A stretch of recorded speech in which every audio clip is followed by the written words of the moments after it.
کیا general election کی اس definition پہ یہ ساری چیزیں اترتی ہے کہ آپ کبھی کسی صوبے کا الیکشن کرا دیں، کبھی 2 صوبوں کا الیکشن کرا دیں، اس کے بعد آپ فیڈریشن اور وفاقی حکومت اور ان کے لیے آپ الیکشن کرا دیں؟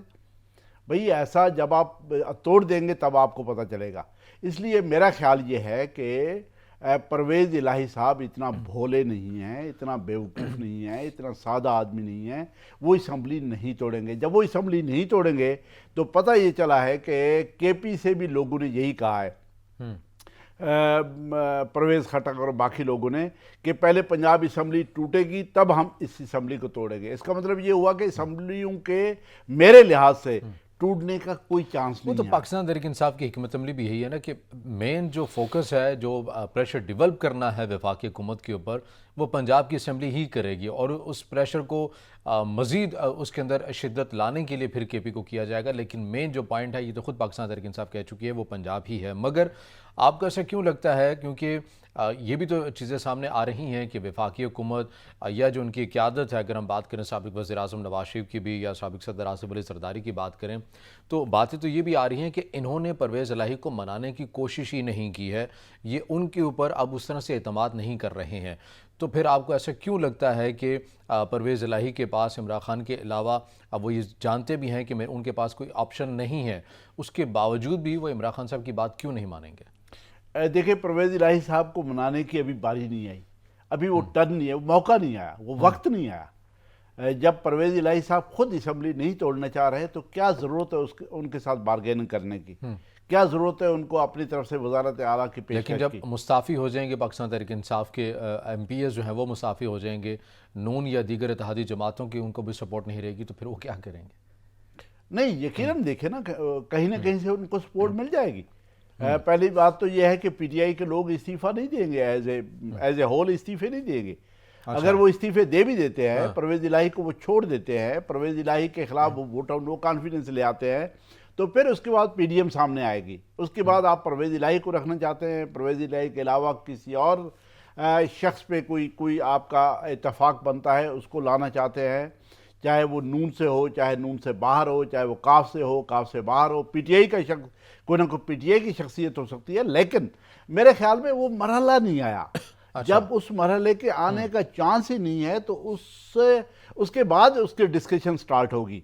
پرویز الہی صاحب اسمبلی نہیں توڑیں گے۔ پرویز الہی صاحب کا بیٹا جو مرضی باتیں کرتا رہے، پرویز الہی صاحب میٹنگ میں سامنے بیٹھ کے کچھ بھی کرتے رہے، اس کا کوئی چانس مجھے کم از کم نظر نہیں آ رہا۔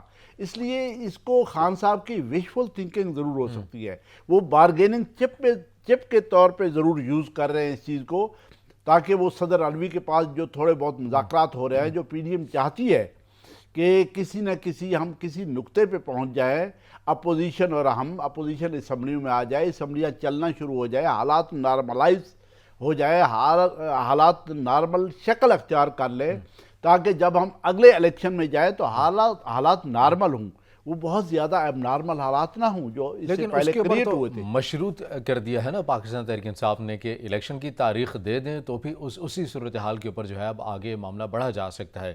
صدر مملکت کے ساتھ بھی جو ملاقاتیں ہو رہی ہیں، جو گفتگو ذرائع کے مطابق جو باہر آ رہی ہے، وہ یہی ہے کہ انتخابات کی تاریخ نہیں دے رہی ہے وفاقی حکومت، تو کہہ رہی ہے کہ جو مدت مکمل ہوگی تو ہی کریں گے۔ تو پھر پاکستان تحریک انصاف یا ان کی قیادت جو ہے وہ کیوں جو ہے وہ ان کے پاس مزید بیٹھ کے وہ باتیں بھی کریں گے، جبکہ ان کا جو وہ مطالبہ ہے جو وہ جس کو مشروط کر رہے ہیں وہ نہیں مانا جا رہا ہے؟ رضا صاحب، صورتحال یہ ہے کہ اس وقت بارگیننگ چپ جو ہے وہ پی ڈی ایم کے پاس ہے۔ اچھا، وہ بارگیننگ چپ عمران خان صاحب کے پاس نہیں رہی۔ عمران خان صاحب کے پاس اس لیے نہیں رہی کہ وہ اپنی مرضی کر نہیں سکتے، نہ وہ اپنی مرضی سے اسمبلیاں توڑ سکتے ہیں، نہ اپنی مرضی سے الیکشن کرا سکتے ہیں۔ اور پھر ایک جو بوم تھا، وہ بوم کول ڈاؤن ہوتا نظر آ رہا ہے۔ وہ جو حالات تھے، جو بار بار الیکشن کے بعد کبھی ضمنی الیکشن ہو رہا ہے، کبھی خان صاحب ضمنی الیکشن کر رہے ہیں، تو آہستہ آہستہ جو ریئیکشن تھا وہ بھی کول ڈاؤن ہو رہا ہے۔ اس کا مطلب یہ ہوا کہ اب پی ڈی ایم کے پاس یہ چانس اس لیے ہے کہ عمران خان صاحب یہ سمجھتے ہیں کہ مجھ پہ جو توشہ خانہ، فارن فنڈنگ اور کسی اس بچی کا کیسز ہے، اس سلسلے میں مجھے ڈسکوالیفائی نہ کر دیا جائے۔ وہ ابھی جو بات ہو رہی ہے اس پہ ہو رہی ہے، اس ایشو پہ ہو رہی ہے کہ خان صاحب چاہتے ہیں کہ مجھے گارنٹی دی جائے کہ مجھے آپ الیکشن تک ڈسکوالیفائی نہیں کریں گے. اب اس بات پہ اس پہ تو بات ہی نہیں ہو رہی کہ الیکشن پہلے ہوں گے یا نہیں ہوں گے, وہ اسمبلیاں ٹوٹیں گی یا نہیں مطلب اپنے ٹوٹیں گی. کیسز ختم کروانے کے حوالے سے بات کر رہے ہیں کہ جو کیسز میرے پر بنائے گئے ہیں یا انہی کے پیش نظر جو ہے وہ مجھے نااہل کر دیا جائے گا, یہ چیزیں نہ کی جائیں. ایسا ان کو خوف دیکھیں, ان کے کئی خوف ہیں, ان کے کئی نفسیاتی خوف ہیں. مگر یہ تو عدالتوں نے کرنا ہے نا, تو حکومت کا اختیار ہے کہ عدالتوں کے پر اثر انداز ہو کے فیصلہ جاری کرے گی.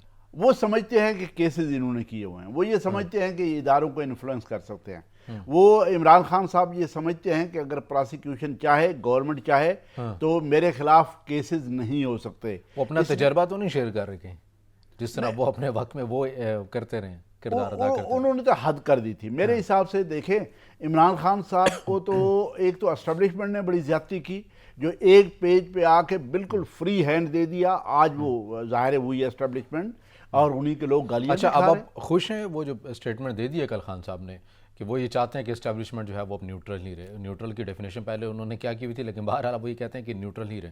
اب آپ تو راضی ہیں نا؟ دیکھیں نا, اب کبھی آپ کہتے ہیں نیوٹرل رہیں, اس سے پہلے بھی وہ یہ کنٹراڈکٹری سٹیٹمنٹ دیتے رہے ہیں, وہ متضاد بیانات دیتے رہتے ہیں, ابھی تک دے رہے ہیں. کبھی وہ کہتے ہیں آپ نیوٹرل رہیں, کبھی اسی دیکھیں جہاں پہ وہ نیوٹرل کہہ رہے ہیں وہیں پہ چاہ رہے ہیں کہ وہ ہمیں الیکشن بھی دلوا دیں. تو الیکشن کیسے دلوا دیں گے آپ الیکشن کمیشن کو کہتے ہیں کہ آپ الیکشن دلوا دیں. اب الیکشن کمیشن کو صبح شام آپ گالیاں دیتے ہیں, ان کو یہ کہتے ہیں یہ بہت کرپٹ اور گندا ادارہ ہے. آپ اسٹیبلشمنٹ سے یہ کہتے ہیں, یعنی آپ کی بات میں اپیل بھی ہے, آپ کی بات میں ایک دھمکی بھی ہے کہ ہم باجوہ صاحب والا دوبارہ وہی شروع کر دیں گے. ابھی کچھ دن پہلے ریکویسٹ بھی کی آرمی چیف سے, جو موجودہ آرمی چیف ہیں ان سے ریکویسٹ بھی کی ہے, لیکن کل یہ اسٹیٹمنٹ دے دیا کہ ہم یہ چاہتے ہیں کہ نیوٹرل ہی رہے. کوئی سٹینڈ نہیں ہے نا, کوئی ایک پولیٹیکل سٹینڈ.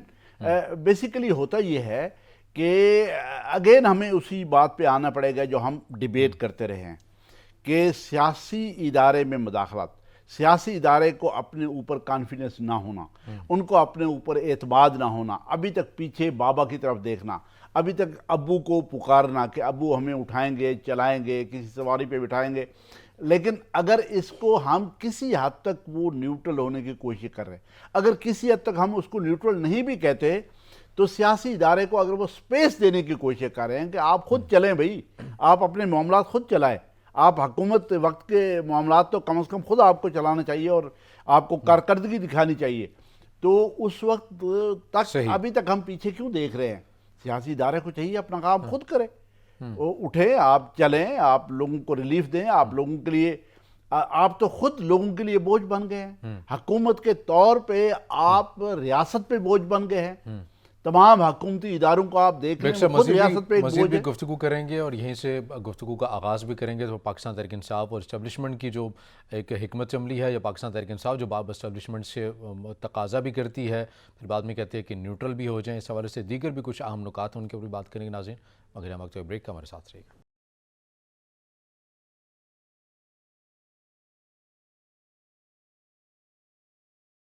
بریک کے بعد ناظرین پروگرام میں آپ کو دوبارہ خوش آمدید کہیں گے. پاکستان تحریک انصاف کی جو حکمت عملی ہے, جو سیاست ہے, یہ اعلان واضح طور پر سامنے آ چکا ہے کہ 17 دسمبر کو اسمبلی تحلیل کرنے کی تاریخ دیں گے.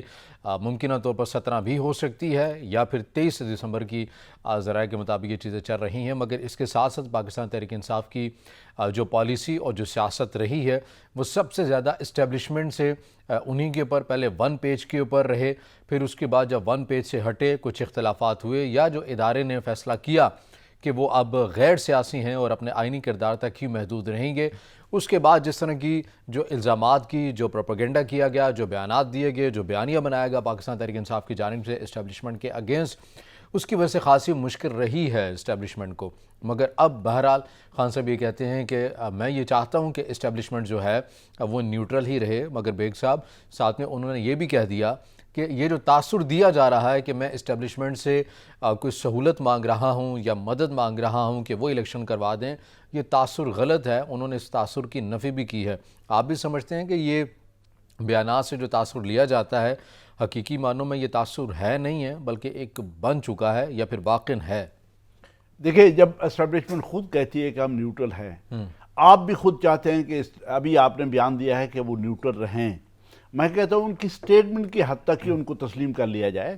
اسٹیبلشمنٹ کے اس بیان کو اسی طرح تسلیم کر لیا جائے کہ وہ نیوٹرل ہیں اور نیوٹرل رہیں گے جب تک ہمارے پاس کوئی ثبوت نہیں آتا کہ وہ انٹرفیرنس کہیں پہ کر رہے ہیں یا نہیں کر رہے، تب تک تو آپ ان کو نیوٹرل رہنے دیں نا، اپنا پلے خود کریں نا آپ۔ صحیح۔ جب آپ میں یہ نہیں کہتا کہ ان کی مداخلت نہیں ہوگی، میں یہ نہیں کہتا ان کی سیاسی مداخلت نہیں ہوگی، میں یہ نہیں کہتا کہ بالکل نیوٹرل ہو جائیں گے، میں یہ نہیں کہتا کہ وہ ملکی معاملات سے بالکل ارریلیونٹ، یہ شاید نہیں ہوگا، لیکن میں کہتا ہوں کہ جو 75 سال سے ہوتا رہا ہے یہاں پہ، جو اسٹیبلشمنٹ سیاسی ادارے کے ساتھ جس طرح کے کام کرتی رہی ہے، چاہے وہ سیاسی ادارہ انڈیپینڈنٹلی کام کر رہا ہو، چاہے وہ ڈیموکریسی کے طور پہ کر رہا ہو سو کالڈ، چاہے وہ مارشل لاء کے دور میں کر رہا ہو، تو آج اگر اسٹیبلشمنٹ نے یہ فیصلہ کر لیا ہے، انہوں نے اگر سبق حاصل کر لیا ہے عمران خان صاحب کی وجہ سے کہ ہم اپنی مرضی کے نظام نہیں لا سکتے، اس نظام کو چلنے دیں، اسی میں بہتری لانی چاہیے، یہ آپ ڈیپینڈ کریں پولیٹیشنز پہ، کو اس پہ بہتری لا بھی سکتے ہیں یا نہیں، کام پولیٹیشن نہ کریں اور الزام سارے کا سارا اسٹیبلشمنٹ پہ ہو کہ انہوں نے ہمیں کام نہیں کرنے دیا۔ آج اگر ان کو فری ہینڈ دیا جا رہا ہے تو سیاسی ادارے کو کام کرنا پڑے گا، کام کرنا چاہیے، یا کام نہیں کریں گے تو کم از کم اپنی ریسپانسبلٹی کہیں اور شفٹ نہیں کر سکیں گے، ان کو ریسپانسبلٹی لینی پڑے گی، چاہے وہ الیکشن میں لیں، الیکشن سے پہلے لیں، میڈیا میں ان کے خلاف باتیں آئیں، آرٹیکل لکھے جائیں، باتیں کی جائیں، انٹلیکچوئل بات کریں، ان کو ریسپانسبلٹی لینی پڑے گی۔ اگر ان کو ریسپانسبلٹی آپ کیوں نہیں لینا چاہتے بھائی؟ آپ لیں نا، کل تک آپ ایک پیج پہ تھے، آج آپ باجوہ کو صبح شام ان کے خلاف باتیں کرتے ہیں، بھئی اس وقت آپ کو نہیں کرنا چاہیے تھا، ایک پیج پہ آپ کو نہیں ہونا چاہیے تھا، آپ کی ڈیوٹی یہ تھی کہ اس وقت بھی آپ خود وہ کام کرتے۔ کہہ رہے ہیں انہوں نے اس ملک کے ساتھ وہ کیا ہے جو ملک دشمن بھی نہیں کر سکتا، باجوہ صاحب سے متعلق ان کی یہ الفاظ ہیں۔ اچھا، میں کہتا ہوں کہ میں عمران خان صاحب کی بات مان لیتا ہوں کہ اسٹیبلشمنٹ نے ملک کے ساتھ بہت زیادتی کی ہے، میں ان کی یہ بات بھی مان لیتا ہوں کہ نیب نے بہت زیادتی کی ہے، نیب ان کے بس میں نہیں تھا، میں یہ بھی ان کی بات چلو مان لیتا ہوں کہ الیکشن کمیشن نے بہت زیادتیاں کی، الیکشن کمیشن جو انہوں نے خود بنایا ان کے خلاف تھا، ادارے بیوروکریسی جہاں پہ 6 8 آئی جی چینج ہوتا رہے، وہاں پہ بھی ان کی بات نہیں مانی گئی، وہ سب کچھ وہی کرتے رہے۔ عمران خان صاحب آپ خود کیا کرتے رہے؟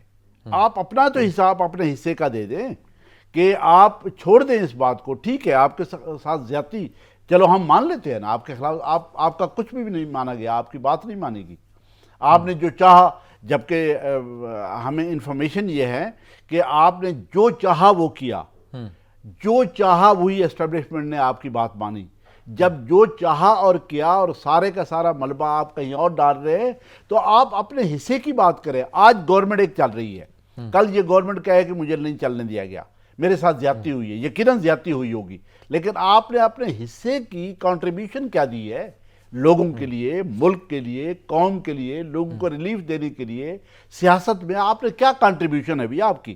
آپ کی کنٹریبیوشن اگر زیرو، آپ اپنی کنٹریبیوشن نہیں گنوا سکتے، آپ زیادتی، ہم مانتے ہیں آپ کے ساتھ زیادتیاں ہوتی رہی، پچھلی گورنمنٹ کے ساتھ بھی ہوتی رہی، نواز شریف کے ساتھ بھی ہوئی، اس سے پہلے اگر آپ بھٹو صاحب کو پھانسی دی، بے نظیر کو قتل کیا گیا، ہم یہ ساری کی ساری زیادتیاں اپنی جگہ پہ کنڈیم کرتے ہیں، ہم اس کو زوردار طریقے سے کنڈیم کرتے ہیں، لیکن آپ جس وقت تک حکومت میں ہے اس کا جو پارٹ پلے آپ نے کیا ہے لوگوں کے حق میں، ملک کے حق میں، قوم کے حق میں، صوبوں کے حق میں، آئین کے حق میں، آئینی جو کام کیا ہے وہ تو آپ کو گنوانے چاہیے نا۔ آپ اپنے حصے کی بات، میں اپنے حصے کی بات نہ کرنا چاہتا ہوں نہ سننا چاہتا ہوں، میں ہر وہ بات کرنا چاہتا ہوں جو میں یہ سمجھتا ہوں کہ میرے ساتھ زیادتی ہوئی ہے۔ ایک سے بات کر لیتے ہیں پاکستان کی معاشی صورتحال کے حوالے سے بھی، اور جو لفظی تکرار کا سلسلہ جاری ہے ان دنوں کے اندر، ہم دیکھ رہے ہیں موجودہ وفاقی وزیر خزانہ کی جانب سے بھی اور سابق وزیر خزانہ ایک ہی جماعت کے ہیں، مفتاح اسماعیل اور اسحاق ڈار کے مابین دونوں ایک دوسرے کی معاشی پالیسی کے حوالے سے بر تنقید بھی کر رہے ہیں، اپنی کچھ قیادت کے اوپر بھی تنقید کرتے ہوئے نظر آ رہے ہیں، تو لگ ایسا رہا ہے یہ جو خود کو تجربہ کار کہتے ہیں، فارمولے ان کے پاس بھی نہیں ہے پاکستان کی معیشت کو سنبھالنے کے، اور اب اپنے ہی گھر میں جو ہے وہ لڑائی ہو چکی ہے۔ دیکھیں میاں صاحب کے ذہن سے ایک کیڑا جب سے وہ حکومت میں آئے اور اب تک ان کے ذہن سے ایک کیڑا نہیں نکلا کہ پاکستان کے ہر اہم عہدے پہ یا تو میاں صاحبان ہوں گے یا ان کے گھر کا کوئی فرد ہوگا یا ان کا کوئی قریبی رشتہ دار ہوگا. یہ کیڑا نہیں نکل سکتا ان کے ذہن سے. دیکھیں آپ مفتاح کو لائے, مفتاح نے انڈیو سزائیں بھگتی, جیلوں میں رہے, ان کا قصور نہیں تھا. وہ ایک اچھے اکنامک ایکسپرٹ ہیں اور وہ زیادہ شاید باتیں نہیں کر سکتے ڈار صاحب کی طرح. وہ دوسروں پہ اس طریقے سے تنقید نہیں کر سکتے جس طرح سے ڈار صاحب کرتے ہیں. آپ نے ان کو وزیر خزانہ بنایا, انہوں نے مذاکرات کیا IMF کے ساتھ, کامیاب رہے اور ریسکیو کر رہے تھے ملک کو. میرے لحاظ سے وہ ریسکیو ہو رہا تھا. اس وقت ڈار صاحب نے وہاں سے اس لیے بیان بازی لندن سے شروع کر دی تاکہ مفتاح کو فیل کیا جائے. اس کو میں فیل کروں گا تو میں ریپلیس کر سکوں گا, کیونکہ میاں صاحبان چاہتے نہیں تھے کہ ہمارے خاندان کے علاوہ آپ کو جب بھی کوئی عہدہ ملتا ہے. پنجاب میں کیا گڑبڑ ہوئی ہے, کیونکہ آپ نے ڈیسائیڈ کر لیا کہ حمزہ وزیر اعلیٰ ہوں گے. بھئی کیوں کوئی اور وزیر اعلیٰ نہیں ہوگا؟ پورے پنجاب میں کوئی اور شخصیت نہیں ہے, اور آپ نے ڈیسائیڈ کر لیا کہ وزیر خزانہ آپ کا ہوگا. تو اس وزیر خزانہ نے کیا کیا ہے بھی آنے کے بعد؟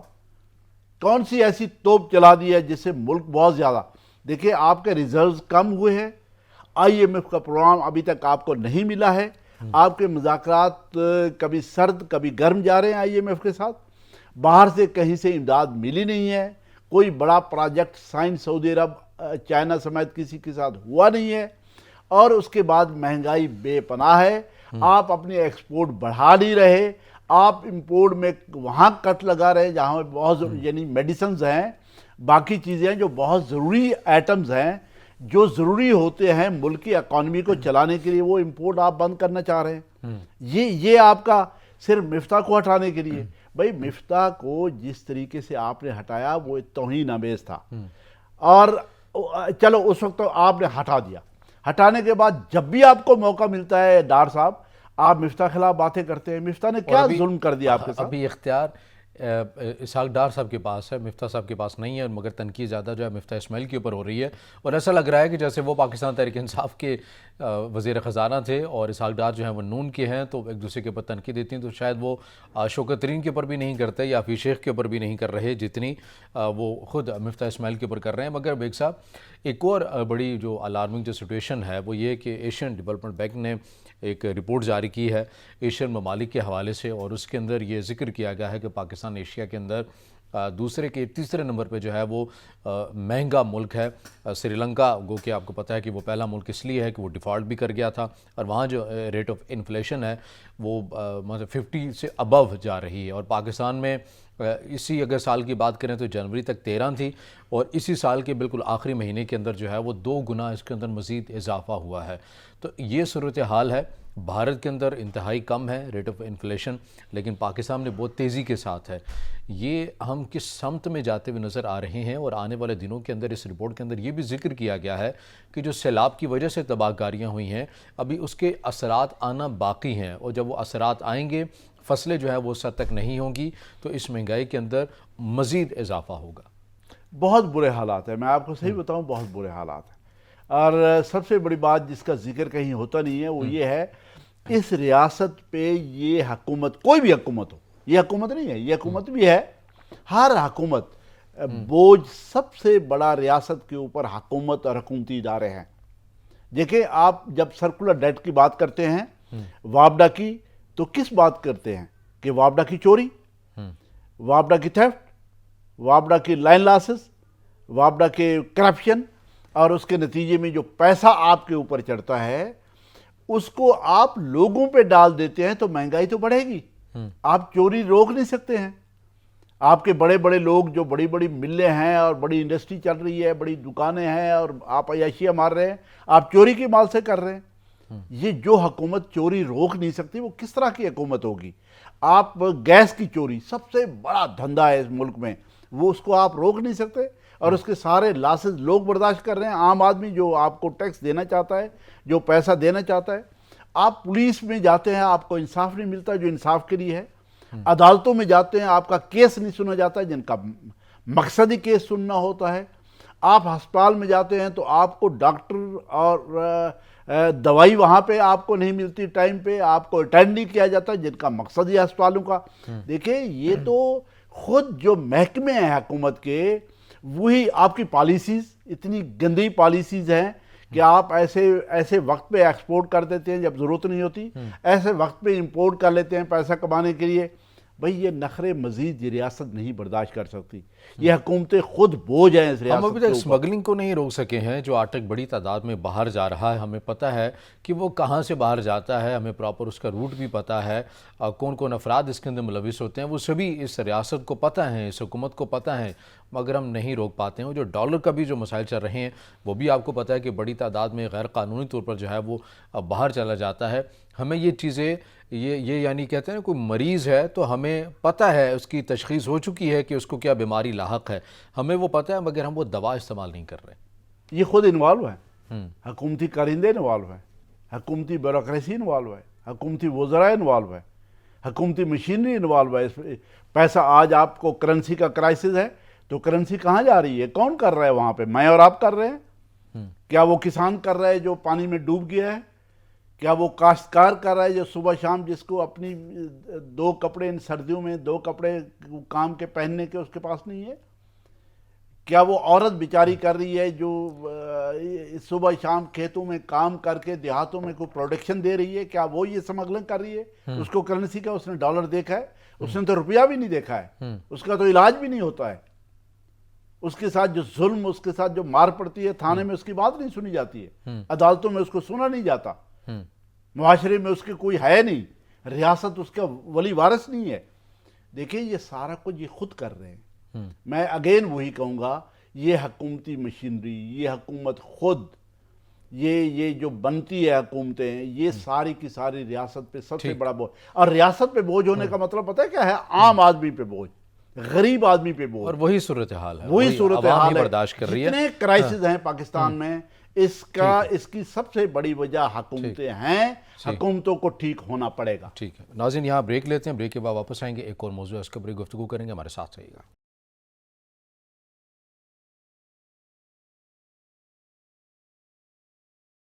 بریک کے بعد ناظرین پروگرام میں آپ کو دوبارہ خوش آمدید کہیں گے، اور پروگرام کے اس حصے میں ہم بات کریں گے ریکارڈنگ معاہدے کے حوالے سے.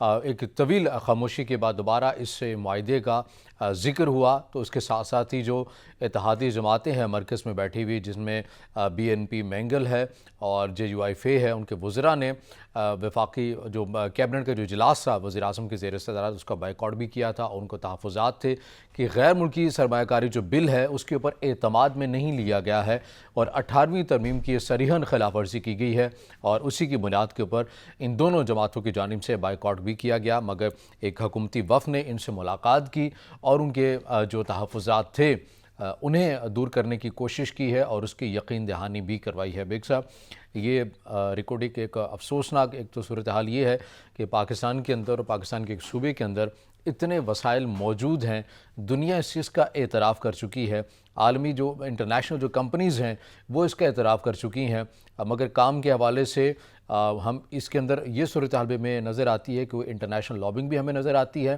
اور کچھ اپنوں کی بھی بڑی غلطیاں ہیں کہ ہر کسی کو اپنا ایک حصہ بھی چاہیے. اور پھر جس طرح سے اداروں نے اس معاہدے کے اوپر اپنا کردار ادا کیا، مگر اب یہ بات آگے بڑھ رہی ہے تو اس کے اوپر یقیناً اتحادی جماعتوں کے تحفظات ہیں، اور یہ یقین دہانی کروائی گئی ہے کہ جو تحفظات ہیں ان کو ہم دور کر دیا جائے گا. تو اب آپ کو لگتا ہے کہ یہ جو کام ہے وہ آگے چلتا ہوا ہمیں نظر آئے گا؟ دیکھیے تحفظات بالکل ٹھیک ہے. اس کو اگر ہم آئین کے ساتھ جوڑیں اس مسئلے کو، یہ چھوٹا سا مسئلہ نہیں ہے، اس کو آئینی مسئلہ سمجھیں آپ. یہ دیکھیں صوبوں کا حقوق ملکیت، صوبوں کا حق ملکیت اپنی زمین پہ، اپنے مائنز پہ. میں گندم کاشت کرتا ہوں، میری زمین ہے، وہ گندم میری ہے. میں کپاس کاشت کرتا ہوں، میری زمین ہے، کپاس میری ہے. اگر کوئی ایک علاقہ جو صدیوں سے تباہ و برباد آ رہا تھا، جہاں پہ سوائے چٹیل میدانوں کے، جہاں پہ سخت ترین پہاڑوں کے، بڑے پتھروں والے، جہاں پہ کچھ بھی نہیں ہوتا تھا سوائے اس کے کہ بھیڑ بکریوں گرمیوں کے ساتھ لوگ زندہ رہتے تھے، اگر آج وہاں پہ مائنز آ گئی ہیں تو اس کا حق ملکیت کس کے پاس جائے گا؟ اچھا یہ تو ایک کامن سینس کی بات ہے، حق ملکیت ظاہر ہے اس صوبے کا ہوگا. اور سیکنڈ پھر یہ ہے کہ آئین یہی چاہتا ہے، آئین کی منشا یہی ہے. دیکھیں ہم سب یہ سمجھتے ہیں کہ 73 کا آئین نہ رہا تو اللہ نہ کرے یہ ملک نہیں رہے گا. 73 کے آئین کے بغیر آپ حکومتیں نہیں چلا سکتے، 73 کے آئین کے بغیر آپ اس ریاست کو نہیں چلا سکتے، 73 کے آئین کے بغیر آپ فیڈریٹنگ یونٹس نہیں چلا سکتے۔ 73 کے آئین میں یہ تھا کہ اگلے 10 سال میں تمام کے تمام آرٹیکلز جو آج رکھے گئے ان کو ختم کر کے صوبوں کو حقوق دیے جائیں گے، وہ نہیں دیے گئے۔ الٹیمیٹلی 18th امینڈمنٹ آئی، پیپلز پارٹی، نون نے مل کے، بلکہ تمام جو پارٹیز موجود تھی، انہوں نے کوشش کی کہ جو آئینی ترامیم ہوتی رہیں اب تک، غلط قسم کی آئینی ترامیم، ان کو ختم کر کے آئین کو اس کے اصل شکل میں بحال کیا جائے۔ کسی حد تک اس کو بحال کیا گیا۔ اس کے مطابق حق ملکیت صوبوں کا ہے، صوبے نمبر 1 ہیں۔ سب سے پہلے افتخار چودھری، عدالتوں کا کیا کام ہے بھی؟ عدالتوں کا یہ کام تھوڑا ہے کہ آپ ایک منصوبے کو، اتنا بڑا منصوبہ ہے، آپ اس کو کھڑے لین لگا دیں، آپ نے مرضی کے فیصلے کر لیں، اس کے بعد آپ پہ جرمانے 10-12 ارب ڈالر آپ پہ جرمانے ہوں۔ کہاں ہیں وہ افتخار چودھری صاحب؟ کیوں نہیں پکڑتے ہو اس کو؟ کیوں نام نہیں لیا جاتا وہاں پہ؟ اداروں کا نام نہیں لیا جا سکتا؟ اداروں میں بیٹھی ہوئی شخصیات جو بلنڈر کرتی ہیں، جب ہم یہ کہتے ہیں کہ فلاں شخصیت نے اگر یہ نواز شریف نے دھماکہ نہ کیا ہوتا تو آپ بم نہیں بنا سکتے تھے، بھٹو صاحب نے اس کو سٹارٹ نہیں کیا ہوتا تو بم، آپ کی پروٹیکشن نہیں ہوتی تھی۔ جب آپ کریڈٹ دیتے ہیں، آپ شخصیات کو ڈسکریڈٹ کیوں نہیں کر سکتے؟ آپ یہ نہیں کیوں نہیں کہہ سکتے کہ افتخار چودھری صاحب نے اپنی مرضی سے فیصلہ کیا ہے؟ ان کی اگر کم از کم ہم ان کی پکڑ دھکڑ نہیں کر سکتے، اگر ہم ان کو اکاؤنٹیبل نہیں بنا سکتے، ان کا نام ہم ٹی وی پہ کیوں نہیں لیتے؟ ہم آرٹیکل میں کیوں نہیں لکھتے کہ غلط کیا ہے؟ میں کہتا ہوں کہ صوبوں کا حق سب سے پہلے ہے۔ یہ صحیح انہوں نے کہا ہے جو مینگل صاحب نے احتجاج کیا ہے، یا کوئی اور چھوٹی پارٹی کہیں صوبے میں؟ یہ وہاں پہ نہیں ہے، صرف پنجاب میں بھی یہ بات آئے تو یہی ہونی چاہیے، کے پی میں بھی یہ بات ہو تو یہی ہونی چاہیے۔ سرائکی علاقے کا حق بھی اگر کہیں پہ کھایا جا رہا ہے تو وہاں کے لوگ اگر آواز اٹھاتے ہیں تو آئینی آواز ہے، وہ غیر آئینی آواز نہیں ہے۔ اس سے پہلے تو یہ کہا جاتا رہا یہ ساری غیر آئینی ہیں، یہ سارے لوگ ریاست کے خلاف ہیں، یہ مگر ریاست دشمن لوگ ہیں۔ جہاں پر ہم اپنا خود احتساب کرنے کی ہمیں ضرورت ہے، جہاں پر ہمارے اداروں نے اس معاہدے کے حوالے سے جو ہے وہ بڑے غلط فیصلے دیے جس کا خمیازہ ہم نے بھگتا ہے، تو وہیں پر یہ جو انٹرنیشنل جو کمپنیز ہیں جو یہاں پر یہ کام کر رہی ہیں، جن کے ذمہ یہ کام لگایا گیا ہے، یہ جن سے کانٹریکٹ ہوا ہے، انہوں نے بھی بڑی کوئی کسر چھوڑی نہیں ہے۔ جس طرح سے پاکستانی اسٹیٹ کے ساتھ یہ پلے کر سکتے تھے، انہوں نے کیا ہے۔ کن کن کمپنیز کو پہلے انہوں نے اختیارات دیے، پھر واپس لیے، پھر جو اس مد کے اندر جو چیزیں ہوتی رہیں وہ چیز بھی سامنے ہے۔ اب آپ کو یہ لگتا ہے کہ یہ جو اہم ایک کام ہے یہ بڑی شفافیت کے ساتھ آگے بڑھے گا؟ کوئی ایک بورڈ جو ہے وہ تشکیل ہوگا جو خصوصاً مانیٹرنگ کرے گا، اور جو رپورٹس ہے وہ کوئی منظر عام پر بھی آیا کرے گی، اور یہ پھر معاملہ بڑی شفافیت کے ساتھ آگے بڑھے گا، اور جو وسائل ہیں وہ اس صوبے کی عوام کے اوپر بھی لگیں گے اور اس ملک کے بھی کام آ سکیں گے۔ دیکھیں، جب تک آپ مالک ڈکلیئر نہیں کرتے، یہ ہوا کیا ہے؟ اس سے پہلے گڑبڑ کیا گڑبڑ ہوئی ہے کہ اسٹیبلشمنٹ اپنا کو کام دکھانا چاہ رہی تھی، فیڈریشن اپنا کو کام دکھانا چاہ رہی تھی اسی ریکارڈ ایکٹ پہ، اور صوبے چاہ رہے تھے کہ پاور کے چکر میں جو ہے یہ ہمیشہ یہ حق ملکیت سب سے پہلے آپ ڈکلیئر کریں۔ جہاں پہ زمین ہے، جہاں سے یہ مائنز نکل رہے ہیں، ان کا حق ملکیت فائق ہے، ان کا حق ملکیت ٹاپ آف دا لائن ہے، وہی فیصلہ کریں گے۔ ہاں، باقی کنسلٹیشن ہو سکتی ہے، آپ ایکسپرٹیز کے ساتھ آپ کنسلٹیشن کرتے ہیں، آپ بورڈ بناتے ہیں، آپ فیڈریشن کے نمائندوں کو بٹھاتے ہیں، وہ کرتے ہیں، باقی صوبوں کو آپ بٹھاتے ہیں، آپ یہ بالکل آپ بورڈ بنائیں، لیکن حق ملکیت جب تک آپ اسی علاقے کا تسلیم نہیں کریں گے تو انصاف نہیں ہوگا۔ ٹھیک، بہت شکریہ سینئر تجزیہ کار ابراہیم بیگ صاحب ہمارے ساتھ موجود تھے، آپ کے وقت کا بہت شکریہ۔ ناظرین، آج کے پروگرام سے اتنا ہی، اجازت دیجیے، اللہ حافظ۔